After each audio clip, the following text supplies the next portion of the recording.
വളരെ വളരെ അനുഗ്രഹിക്കപ്പെട്ട ഒരു പുതിയ മാസം ദൈവം ഇതാ നമുക്കായിട്ട് തുറന്നു തന്നിരിക്കുന്നു. വേദപുസ്തകം പറയുന്നു, ഇത് യഹോവയുണ്ടാക്കിയ ദിവസം, അതുപോലെ ഇത് ദൈവമുണ്ടാക്കിയ മാസം. നാം എന്ത് ചെയ്യണം? ഈ മാസം സന്തോഷിച്ച് ആനന്ദിക്കുക. നാം എടുക്കേണ്ട തീരുമാനമാണ്, ഈ മാസം ഞാൻ സന്തോഷിക്കും, ഈ മാസം ഞാൻ സമാധാനിക്കും, ഈ മാസം ഞാൻ ദൈവത്തിൽ ആനന്ദിക്കും. ഇത് നമ്മൾ എടുക്കുന്ന തീരുമാനമാണ്. അതിൻ്റെ അർത്ഥം ഈ മാസം എല്ലാം നല്ലതായിരിക്കണമെന്നൊന്നുമില്ല. എന്നാൽ നമ്മളെടുത്ത തീരുമാനം, എന്തെല്ലാം പ്രശ്നങ്ങളുണ്ടെങ്കിലും സാഹചര്യം എന്തെല്ലാം മാറി മറിഞ്ഞാലും ഞാൻ എടുത്ത തീരുമാനം, ഞാൻ കർത്താവിൽ സന്തോഷിക്കും. എൻ്റെ ജീവിതത്തിൽ വരുന്ന എല്ലാ പ്രശ്നങ്ങൾക്കും ഞാൻ കർത്താവിന് നന്ദി പറയും.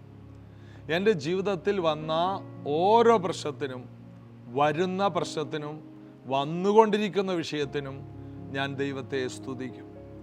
അങ്ങനൊരു തീരുമാനം നമ്മൾ എടുത്താൽ പിശാച് നാണം കെട്ടുപോകും. പിശാച് തന്നെ പറയും, ഇവളോട് കളിച്ചിട്ട് കാര്യമില്ല, ഇവൻ്റെ അടുത്ത് വന്നിട്ട് കാര്യമില്ല. കാരണം ഒരു വിഷയം വരുമ്പോൾ അവരുടെ വായിൽ നിന്ന് നെഗറ്റീവ് കിട്ടുന്നില്ല. എല്ലാം പോസിറ്റീവ്, എല്ലാം നന്മയ്ക്ക്, എല്ലാം നന്മയ്ക്ക്, എല്ലാം നന്മയ്ക്ക്. അങ്ങനെ പറയുന്ന ഒരു വ്യക്തിയെ പിശാചിന് ആക്രമിക്കാൻ പോലും തോന്നില്ല. കാരണം ആക്രമിച്ചിട്ട് കാര്യമില്ല, പിശാചിൻ്റെ ഒരു പ്രവൃത്തിയും നമ്മുടെ പ്രവൃത്തിയിൽ നിന്നും ഉണ്ടാകത്തില്ല. അങ്ങനെ ഒരു തീരുമാനശേഷിയുള്ള ഒരു വ്യക്തിയായിട്ട് നമുക്ക് മാറാൻ കഴിയട്ടെ. എല്ലാ കാലത്തും ദാവീദ് പറഞ്ഞ പോലെ, ഞാൻ എല്ലാ കാലത്തെ യഹോവയെ വാഴ്ത്തും, അവൻ്റെ സ്തുതി എപ്പോഴും എൻ്റെ നാവിലുണ്ടാവും. എപ്പോഴും, എല്ലാ മാസവും, എല്ലാ ആഴ്ചയും, എല്ലാ ദിവസവും, എല്ലാ സെക്കൻഡും ഞാൻ ദൈവത്തെ സ്തുതിച്ചുകൊണ്ടിരിക്കും.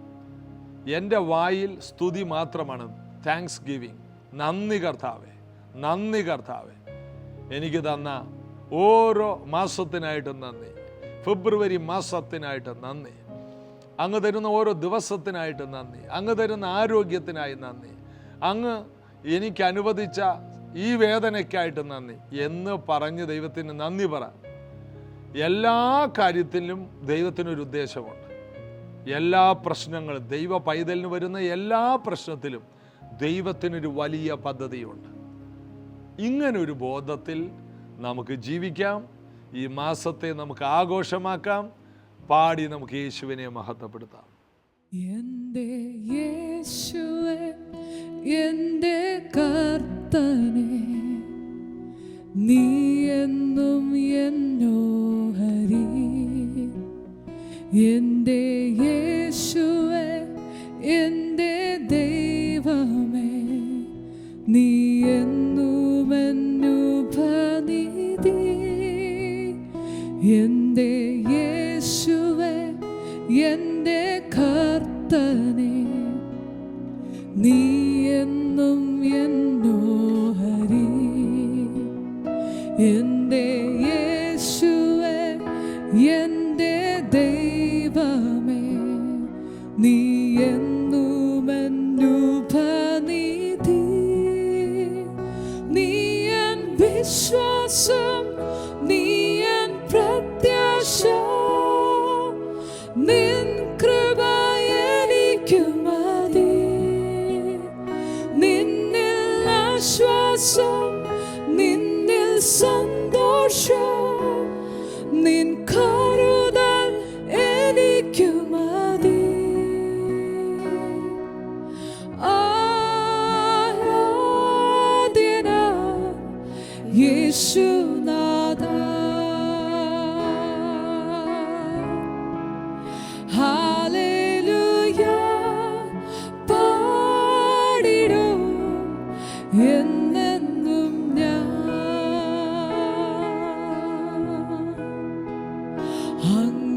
അങ്ങനായുസ്സിൽ ചെയ്ത നന്മകൾ ഓർക്കുമ്പോൾ ഉള്ളം നിറയും.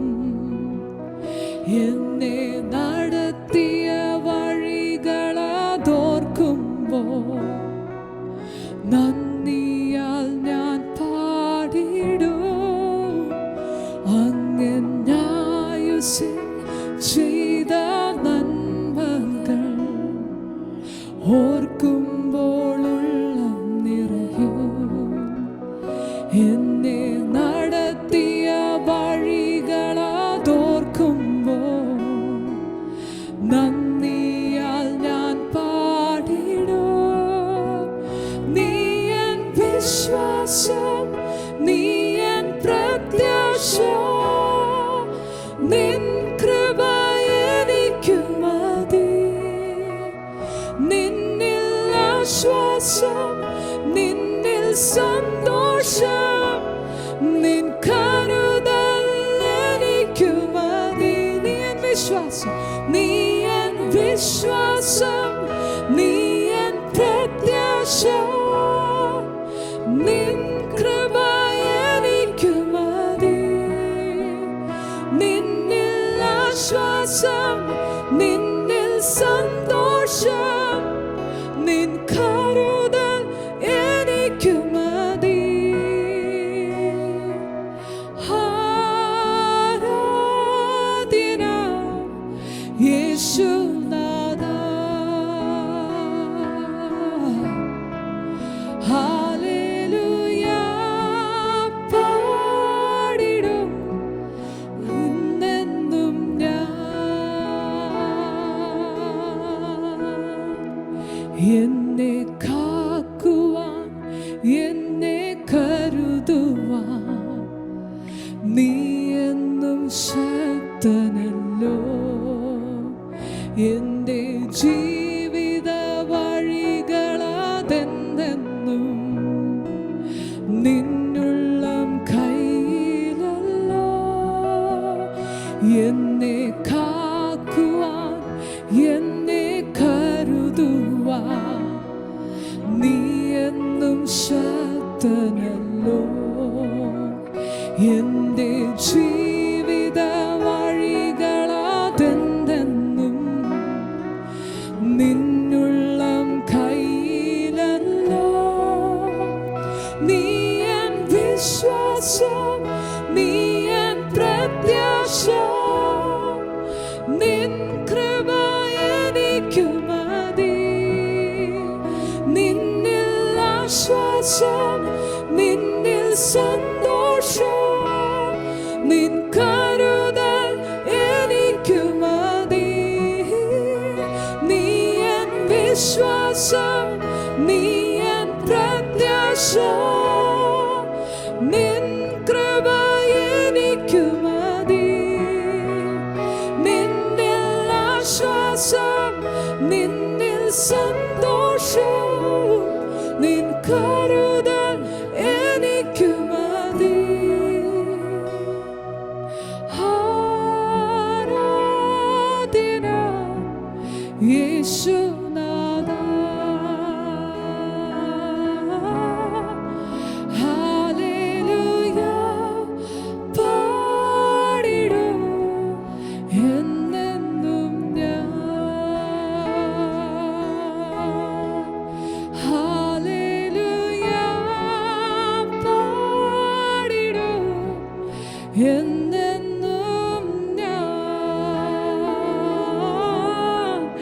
ഹല്ലേലൂയ പാടിടും എന്നെന്നും ഞാൻ. യേശുവേ നന്ദി കർത്താവേ, ഞങ്ങളുടെ ആയുസ് മുഴുവനും ഞങ്ങളെ കാക്കുന്നതിനായി നന്ദി. അങ്ങ് ഇന്നലെയും ഇന്നും എന്നും അനന്യം തന്നെ ഞങ്ങളെ തരുന്നു. ഞങ്ങളുടെ ജീവിത വഴികളെ അങ്ങ് നയിക്കുന്നതിനായി നന്ദി കർത്താവേ. അങ്ങ് ഇതുവരെ നടത്തി, ഇന്ന് മേലാലും നടത്തുവാൻ അങ്ങ് ശക്തൻ. അങ്ങിൽ തരുന്നു, അങ്ങിൽ ആശ്രയിക്കുന്നു. നമ്മൾ ആത്മാവിൻ്റെ ഫലം എന്ന ഒരു പരമ്പരയാണ് തിങ്കളാഴ്ച മുതൽ ഇങ്ങനെ തുടരുന്നത്.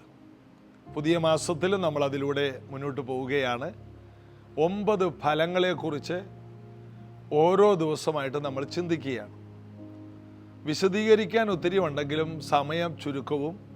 ആർക്ക് സമയ ചുരുക്കം? എനിക്കല്ല, നിങ്ങൾക്ക് സമയ ചുരുക്കമായതുകൊണ്ട് നിങ്ങൾക്കൊരു ചെറിയ സമയത്തിനുള്ളിൽ ഈ ദൈവവചന ധ്യാനവും പ്രാർത്ഥനയും ലഭ്യമാകത്തക്ക രീതിയിൽ ഞങ്ങൾ കാര്യങ്ങൾ ചെയ്തുകൊണ്ടിരിക്കുന്നു. കർത്താവിൽ നമുക്ക് ആശ്രയിക്കാം. ആത്മാവിൻ്റെ ഫലങ്ങളിൽ 4-ാമത്തെ ഫലത്തിലേക്ക് ഇന്ന് നമ്മൾ വരികയാണ്. ഗലാത്യ ലേഖനം 5-ാം അധ്യായം 22-ാമത്തെ വാക്യത്തിൽ ആത്മാവിൻ്റെ ഫലമോ സ്നേഹം, സന്തോഷം, സമാധാനം, 3 കാര്യങ്ങൾ ചിന്തിച്ച് ഇന്ന് ദീർഘക്ഷമ. അത് ആത്മാവിൻ്റെ ഫലമാണ്. അതൊരു ദൈവ പൈതലിന് വേണ്ടതാണ്. ഒന്നാമത് നാം മനസ്സിലാക്കേണ്ടത് നമ്മുടെ ഉള്ളിൽ നിന്ന് വരുന്നതാണ് ദീർഘക്ഷമ. അത് നമ്മുടെ ഉള്ളിൽ നിന്ന് വരുന്നത് കൊണ്ട് പുറമേ നിന്ന് വരുന്ന വിഷയങ്ങളെ ഒന്നും ഇത് ബാധിക്കില്ല. എല്ലാം ഉള്ളിൽ നിന്ന് വരുന്നത് കൊണ്ടുള്ള ഗുണം പുറമേ നിന്ന് വരുന്ന വിഷയങ്ങളിൽ നമ്മൾ തളരില്ല. എത്ര അഗ്നി പരിശോധന വന്നാലും നമ്മൾ അതിനെ ജയിച്ചിരിക്കും.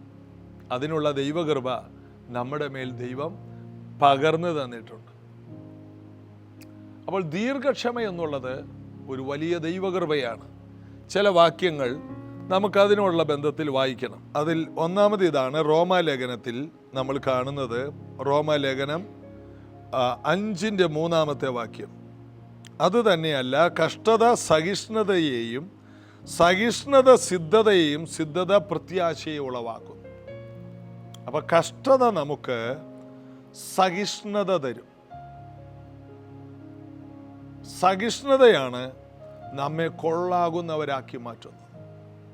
സിദ്ധതയുള്ളവരാകും. നമ്മൾ ദീർഘക്ഷമയോടെ നിലനിൽക്കുന്നവരാകും. നമ്മൾ ചോദിക്കില്ല, എന്തിന് ദൈവം ഈ കഷ്ടത അനുവദിച്ചു? കുഞ്ഞെ, ഈ കഷ്ടത നിനക്ക് ഒരു നന്മയുണ്ടാക്കിക്കൊണ്ടിരിക്കുകയാണ്. ഈ വേദന നിനക്കൊരു നന്മയുണ്ടാക്കുകയാണ്. ദീർഘക്ഷമ എങ്ങനെയുണ്ടാകുന്നത്? ഒരു വിഷയത്തിൽ ദീർഘകാലം ക്ഷമിക്കുമ്പോഴാണ്. യേശുവിനോട് ശിഷ്യന്മാര്, പത്രോസൊക്കെ വന്ന് ചോദിച്ചു, കർത്താവേ, സഹോദരനോട് എത്ര പ്രാവശ്യം ക്ഷമിക്കണം? 7 മതിയോ? കാരണം വീട്ടിൽ നിന്ന് അന്തർദേശമായിട്ട് പിണങ്ങി 6 വഴക്ക് കഴിഞ്ഞിട്ട് വന്നേക്കാണ്. അപ്പം 7ാമത്തേതിന് പൊട്ടിക്കാനായിട്ടുള്ള പരിപാടി പത്രോസ് പ്ലാൻ ചെയ്തു. വീട്ടിലെ ചേട്ടനാണല്ലോ. മാത്രമല്ല, കൈവച്ചൊന്ന് കൊടുത്തു കഴിഞ്ഞാൽ ഇരിപ്പതുമാണ്. അതുപോലത്തെ കൈയാണ്. ഈ വള്ളത്തിൽ തുഴഞ്ഞുണ്ടാക്കിയ വല വലിച്ച കൈയാണ്. ഈ വള്ളക്കാരെ തല്ലുകൊണ്ടാ തീർന്നു. അപ്പോൾ അന്നത്തെ വള്ളക്കാർ, ഇന്നത്തെ വള്ളക്കാർ മെഷീൻ വെച്ച വള്ളത്തിൽ പോകുന്നതുകൊണ്ട് എങ്ങനെയാണെന്ന് അറിയില്ല. അന്നത്തെ വള്ളക്കാർക്ക് നീന്തലും അറിയാം, തുഴയാനും അറിയാം, വള്ളം തുഴയാൻ. ഇന്നെല്ലാം യന്ത്ര സംവിധാനമായതുകൊണ്ട് ഇന്നത്തെ പഴയ വള്ളക്കാരെ പോലെയല്ല, ഒരു ബലമില്ലാത്ത വള്ളക്കാർ. ഇന്ന് പത്രോസിൻ്റെ കാലത്തൊക്കെ വള്ളക്കാരെന്ന് പറഞ്ഞാൽ കൈയുടെയൊക്കെ കനം കണ്ടാൽ നമ്മൾ ഞെട്ടിപ്പോവും. അതുപോലെ ആയിരിക്കും. ഞാൻ കണ്ടിട്ടുണ്ട്, ഈ തമിഴ്നാട്ടിൽ നിന്ന് കൊച്ചിയിൽ വരുന്ന ചില വള്ളക്കാരുണ്ട്. അവരതിനകത്ത് പ്രധാന പരിപാടി വല കടലിൽ വീശുമ്പോൾ വല ഈ കടലിൻ്റെ ഉള്ളിൽ അടിയിൽ പാറക്കെട്ടിൽ എവിടെയെങ്കിലും കുരുങ്ങിയാൽ കുളച്ചിലുകാർ, വിളച്ചിലുകാരല്ല, കുളച്ചിലുകാർ. ആ തമിഴ്നാട്ടിലെ ഒരു സ്ഥലമാണ് കുളച്ചിൽ. അവിടെ നിന്നുള്ള മീൻപിടുത്തക്കാർ അവർ 3-4 പേരുടെ ഭക്ഷണം ഒറ്റ ഇരിപ്പിന് തിന്നും. അതുപോലെ അവർ അധ്വാനിക്കുകയും ചെയ്യും. കുളച്ചിലുകാർ ഒരിടക്ക് കൊച്ചിയിലുള്ള ഹൗസ് ബോട്ട്, ഈ ബോട്ടുകളിൽ മീൻ പിടിക്കാൻ പോകുന്ന ബോട്ടുകളിലെല്ലാം മെയിൻ ആൾക്കാർ അവരായിരുന്നു, കുളച്ചിലുകാർ. അസാധാരണമായ ആരോഗ്യമുള്ളവർ. അങ്ങനത്തെ വ്യക്തിയൊക്കെ ആയിരിക്കും പത്രോസൊക്കെ ആ കാലത്ത്. തുഴച്ചിലും അതുപോലെ അധ്വാനവും ചെയ്യുന്ന വ്യക്തികൾ. അവരുടെയൊക്കെ കൈയൊന്ന് വന്ന് വീണാൽ പിന്നെ ആ വിഷയം അവിടെ ഉണ്ടാകത്തില്ല. കാരണം ആളുണ്ടായിട്ട് വേണ്ടേ. മോശയുടെയൊക്കെ കാര്യം പറഞ്ഞ പോലെ ഒറ്റയടിക്ക് ഒരുത്തനെ കൊന്നു, മറ്റേ കൈ കൊണ്ട് കുഴി തോണ്ടി, ഈ കൈ കൊണ്ട് മൂടി, തീർന്നു. ഒരു 3 മിനിറ്റിനുള്ളിൽ ഒരാളെ കൊന്നു കുഴിച്ചു മുടുന്ന സൈസായിരുന്നു മോശ. അതുപോലെ മോശമല്ലാത്ത ഒരാളായിരുന്നു പത്രോസൊക്കെ. പത്രോസ് വന്ന് ചോദിച്ചു, കർത്താവേ, 7 പ്രാവശ്യം ക്ഷമിച്ചാൽ മതിയോ? കർത്താവ് പറഞ്ഞു 70 വട്ടം. അതിൻ്റെ അർത്ഥം ശിഷ്യന്മാരെ കർത്താവ് ദീർഘക്ഷമ പഠിപ്പിക്കുകയാണ്. അപ്പോൾ ഇത് ചെയ്താൽ പ്രാക്ടീസ് ചെയ്തുണ്ടാകുന്നതല്ല. ക്ഷമിച്ച് ക്ഷമിച്ച് ക്ഷമിച്ച് ക്ഷമിച്ച് കുറേ നാളായി അല്ല. ഇത് ക്ഷമിച്ച് ക്ഷമിച്ച് ഉണ്ടായി വരുന്നതല്ല. ഇത് ആത്മാവിൻ്റെ ഫലമാണ്. ഒറ്റ വാക്കിൽ പറഞ്ഞാൽ സൂപ്പർ നാച്ചുറലാണ്.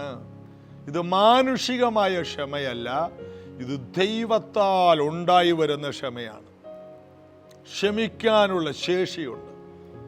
ഒരു കൃഷിക്കാരൻ വിത്ത് വിതച്ച ശേഷം ക്ഷമയോടെ കാത്തിരിക്കുന്നില്ലേ? അതുപോലെ നാം ഓരോ ശുശ്രൂഷകളിലെ റിസൾട്ടിനായി, ഓരോ വാഗ്ദത്ത നിവർത്തിക്കായി, നമ്മുടെ കുടുംബത്തിൻ്റെ ഉയർച്ചകൾക്കായി അത് വരും വരെ ഇരിക്കാനുള്ള ശേഷി ദൈവം തരുന്ന കൃപയാണ്. അപ്പോൾ കഷ്ടത നമുക്ക് സഹിഷ്ണുത, ദീർഘമായി സഹിക്കാനുള്ള ശേഷി തരും. അതുകൊണ്ടാണ് യാക്കോബിൻ്റെ ലേഖനത്തിൽ പറയുന്നത്, ഇയ്യോബിൻ്റെ സഹിഷ്ണുത നാം അറിയുന്നുവല്ലോ. ഇയ്യോബിന് ദൈവം സഹിച്ച് സഹിച്ച് സഹിച്ച് സഹിഷ്ണുത അവനിലുണ്ടാക്കിയെടുത്തു. കൂടുതൽ സഹിക്കും തോറും സ്തോത്രം പറഞ്ഞ്, കൂടുതൽ സഹിക്കും തോറും ദൈവത്തിന് സപ്പോർട്ട് ചെയ്തു, കൂടുതൽ സഹിക്കും തോറും ദൈവത്തിന് അനുകൂലമായി സംസാരിച്ച് അവൻ അതിനെ സഹിഷ്ണുതയാക്കി മാറ്റി. ഇയ്യോബ് തോറ്റുപോയില്ല. വാസ്തവത്തിൽ അവൻ്റെ മുൻപിൽ ബാക്കി എല്ലാവരും തോറ്റുപോയി. അവനെ സഹായിക്കാൻ വന്നവർ തോറ്റുപോയി. അവനെ ഇട്ടേച്ചു പോയ ഭാര്യ തോറ്റുപോയി. ഭാര്യയ്ക്ക് ഇത് സഹിക്കാൻ കഴിയാതെ ഭാര്യ പറഞ്ഞു, ദൈവത്തെ തള്ളി പറഞ്ഞു, നീ ആത്മഹത്യ ചെയ്യ്, എന്തിനിതെല്ലാം സഹിക്കണം. ആ സ്ത്രീ പറഞ്ഞതിൽ ഒരു കാരണമുണ്ട്. ഒരു കുടുംബത്തിന് സഹിക്കാൻ കഴിയുന്ന കാര്യമല്ല ഇയ്യോബിൻ്റെ വീട്ടിൽ വന്നത്. ഒരമ്മയ്ക്ക് സഹിക്കാൻ കഴിയുന്നതല്ല വീട്ടിൽ വന്നത്. ഒരു സ്ത്രീ എന്ന നിലയിൽ ഈ സ്ത്രീക്ക് ഇത് താങ്ങാൻ കഴിയുന്നതല്ല. എന്നാൽ ഇയ്യോബിന് അത് താങ്ങാൻ കഴിയുമെന്ന് ദൈവത്തിന് അറിയാം. അപ്പോൾ പ്രശ്നങ്ങളെ താങ്ങാൻ, പ്രതികൂലങ്ങളെ താങ്ങാനുള്ള ശേഷി എങ്ങനെ ഉണ്ടാകും? 4 കാര്യങ്ങൾ: നിഷ്കളങ്കൻ, നേരുള്ളവൻ, ദോഷം വിട്ടകലുന്നവൻ, ദൈവഭക്തൻ. ഇങ്ങനെ ജീവിക്കുന്ന ഒരു വ്യക്തിക്ക് ദൈവിക സ്വഭാവമുണ്ട്. അപ്പോൾ ദൈവിക സ്വഭാവങ്ങളിലൊന്നാണ് ദീർഘക്ഷമ. ദൈവം നമ്മോട് കാണിച്ച ദീർഘക്ഷമയാണ് രക്ഷ.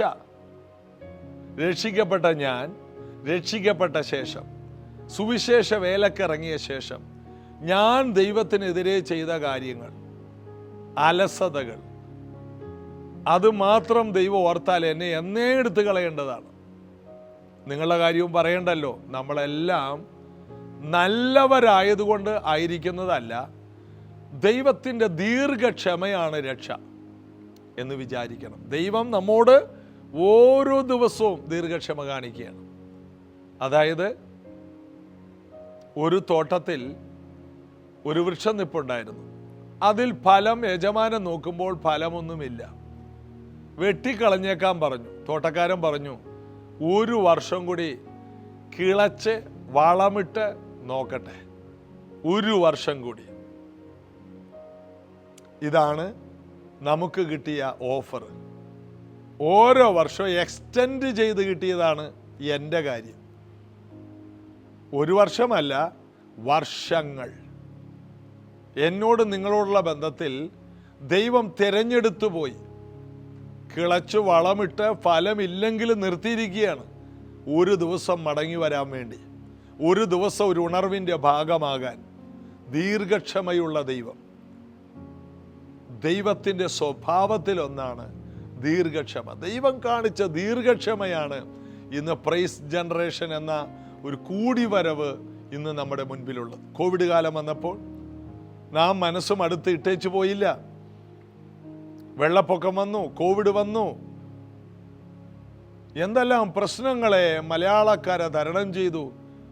2018, 19, 20, 21, 22 ഈ 3-4-5 വർഷങ്ങൾ കേരളം കടന്നുപോയ, ദൈവസഭകൾ കടന്നുപോയ പ്രതിസന്ധികൾക്ക് കയ്യും കണക്കുമില്ല. അതിന് നടുവിൽ പലരും ഇട്ടേച്ചു പോയി. അവരുടെ അഡ്രസ് ഇല്ല. എന്നാൽ നാം കർത്താവിനായി കാത്തിരുന്നു. കർത്താവ് നമ്മോട് കരുണ കാണിച്ചു. നമുക്ക് ഇട്ടേച്ചു പോകാൻ കഴിഞ്ഞില്ല. പത്രോസ് പറഞ്ഞ പോലെ, നിത്യജീവന്റെ മൊഴികൾ നിന്റെ പക്കലാണ്, നിന്നെ വിട്ട് ഞങ്ങൾ എവിടെ പോകാനാണ്? പോകാൻ രണ്ടാമതൊരു സ്ഥലം ഉണ്ടായിരുന്നെങ്കിൽ നമുക്ക് പോകാമായിരുന്നു. അതുകൊണ്ട് പത്രോസ് എടുത്തു പറഞ്ഞു, മറ്റൊരുത്തനിലും രക്ഷയില്ല. നാം രക്ഷിക്കപ്പെടാൻ ആകാശത്തിൻ്റെ കീഴെ മനുഷ്യരുടെ ഇടയിൽ രണ്ടാമതൊരു പേരില്ലെന്നേ. യേശുവല്ലാതെ വേറൊരു രക്ഷകനില്ല. യേശുവിലൂടെ അല്ലാതെ മറ്റൊരു വഴിയില്ല. വേറെ രക്ഷയില്ല, വേറൊരു വഴിയില്ല. ഒരു വഴിയും ഞാൻ കാണുന്നില്ല. കാത്തിരുന്നേ മതിയാകൂ. കർത്താവിൻ്റെ മുഖത്തേക്ക് മാത്രം നോക്കിയിരുന്നേ മതിയാകൂ. അതാണ് പ്രാർത്ഥന. വാഗ്ദത്ത നിവർത്തിക്കായി അബ്രഹാം 25 വർഷം, ജോസഫ് 13ഓളം വർഷം ജയിലിൽ കടന്നു, ദാവീദ് വളരെയധികം വർഷങ്ങൾ കാത്തിരുന്നു, മോശ 40 വർഷം മരുഭൂമിയിൽ ഭാര്യ വീട്ടിൽ കാത്ത് വാഗ്ദത്തത്തിനായി കാത്തിരുന്നു.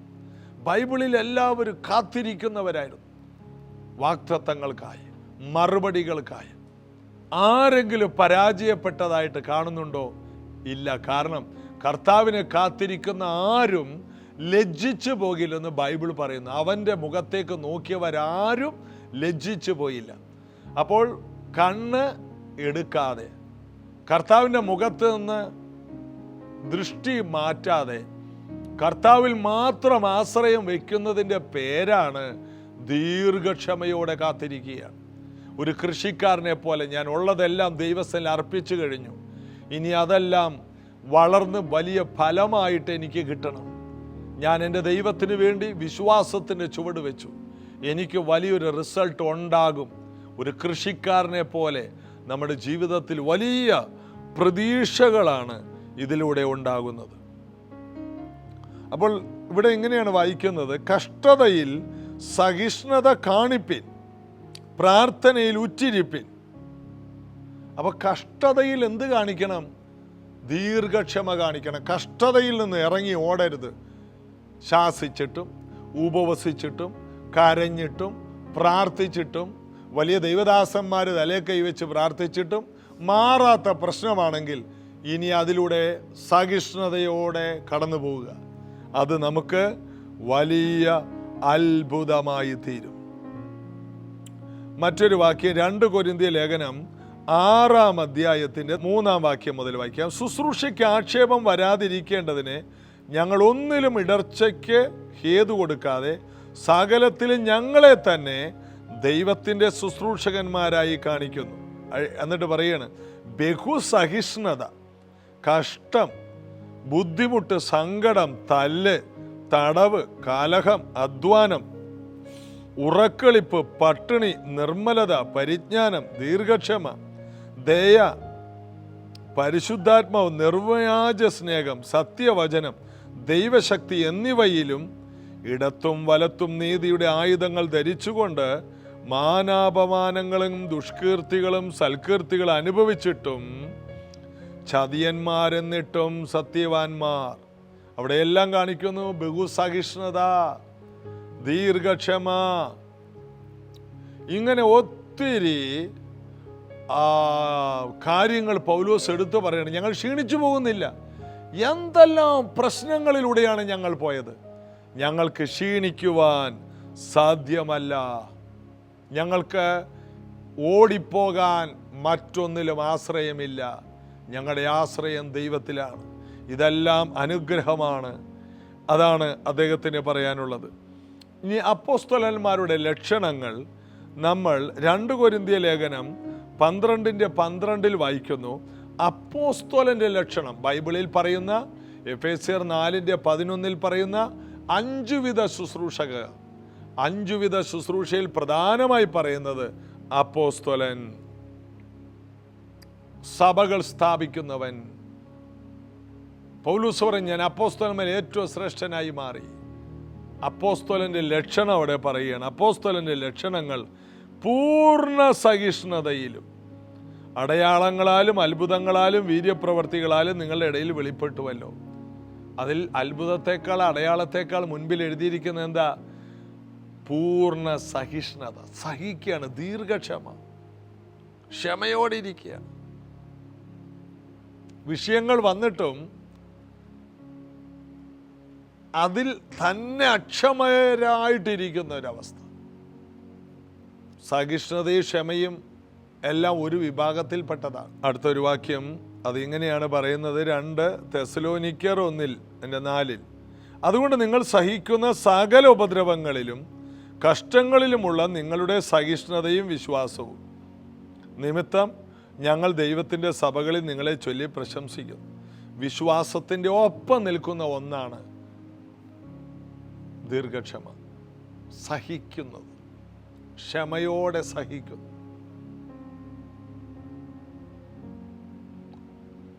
അപ്പോൾ വിശ്വാസത്തിൻ്റെ ഒപ്പം നിൽക്കുന്ന ഒരു ഗുണമാണ് ദീർഘക്ഷമ. ഈ ദീർഘക്ഷമയുള്ള ഒരു വ്യക്തിയെ തകർക്കാൻ ആർക്കും സാധ്യമല്ല. പ്രായമുള്ളവരോട് പറയണം, തീത്തോസ് 2:2 വൃദ്ധന്മാർ നിർമ്മതരും ഗൗരവവും സുബോധവും ഉള്ളവരും വിശ്വാസത്തിലും സ്നേഹത്തിലും സഹിഷ്ണുതയിലും ആരോഗ്യമുള്ളവരും ആയിരിക്കണം. ആരോഗ്യം, ദീർഘക്ഷമയിൽ ആരോഗ്യം. എത്ര കാത്തിരുന്നിട്ടും ക്ഷീണിക്കുന്നില്ല. എത്ര ചില വാർത്തകൾ കണ്ടിട്ടില്ലേ? കാണാതെ പോയ മോൻ, 15 കൊല്ലം കാത്തിരുന്ന അമ്മ, 25 വർഷമായിട്ട് കാത്തിരിക്കുന്ന അപ്പൻ, 40 വർഷമായിട്ട് കാത്തിരുന്ന് തിരിച്ചു കിട്ടിയ ചരിത്രങ്ങൾ. അതൊക്കെ സൺഡേ സപ്ലിമെൻറ്റിൽ നമ്മുടെ ന്യൂസ് പേപ്പറുകളിൽ വരും. വലിയ ചരിത്രമാണ്. കാത്തിരിപ്പിൻ്റെ ഫലമനുഭവിച്ചവരുണ്ട് വളരെയധികം. വീട്ടിൽ നിന്ന് ഇറങ്ങിപ്പോയ ഭർത്താവ് നീണ്ട വർഷങ്ങൾക്കപ്പുറം കടന്നു വന്ന ചരിത്രങ്ങൾ എത്രയധികമാണ്. ക്ഷമയോടെ, ദീർഘക്ഷമയോടെ, സഹിഷ്ണുതയോടെ. അപ്പോൾ സഹിഷ്ണുതയും ദീർഘക്ഷമയും രണ്ടായിട്ട് തിരിക്കാൻ വേണമെങ്കിൽ തിരിക്കാമെങ്കിൽ രണ്ടായി തിരിക്കാൻ കഴിയാത്ത ഒരുമിച്ച് പോകുന്ന ഒന്നാണ് സഹിഷ്ണുതയും ദീർഘക്ഷമയും. മുടിയൻ പുത്രന് അവനെ ഓർത്ത് അപ്പൻ സഹിച്ചു, ക്ഷമിച്ചു. അപ്പൻ്റെ സ്വത്ത് നശിപ്പിച്ചു, അപ്പനത് സഹിച്ചു, മോനോട് ക്ഷമിച്ചു. അപ്പോൾ സഹനവും ക്ഷമയും രണ്ടും ഒന്നിച്ചു പോകുന്നതാണ് ദീർഘക്ഷമ. ദൈവം തരുന്ന ഫലമാണ്. അത് ദൈവത്തിൻ്റെ സ്വഭാവമാണ്. ആ സ്വഭാവത്തിൽ നമുക്ക് ആശ്രയിക്കാം. അത് നമ്മിൽ നിന്ന് ഓവർഫ്ലോ ആകട്ടെ. പ്രാർത്ഥിക്കാം. യേശുവേ, അങ്ങയുടെ സന്നിധിയിൽ ഞങ്ങളെ സമർപ്പിക്കുന്നു. ദീർഘക്ഷമയുള്ളവരായി, സഹിഷ്ണുതയുള്ളവരായി, ആത്മാവിൻ്റെ ഫലമാകുന്ന ഈ ഫലം പുറപ്പെടുവിച്ച് ആയിരങ്ങൾക്ക് വിടുതലിനായി, ഞങ്ങളുടെ കുടുംബത്തിൻ്റെ ഉയർച്ചയ്ക്കായി ഞങ്ങളെ സമർപ്പിക്കുന്നു.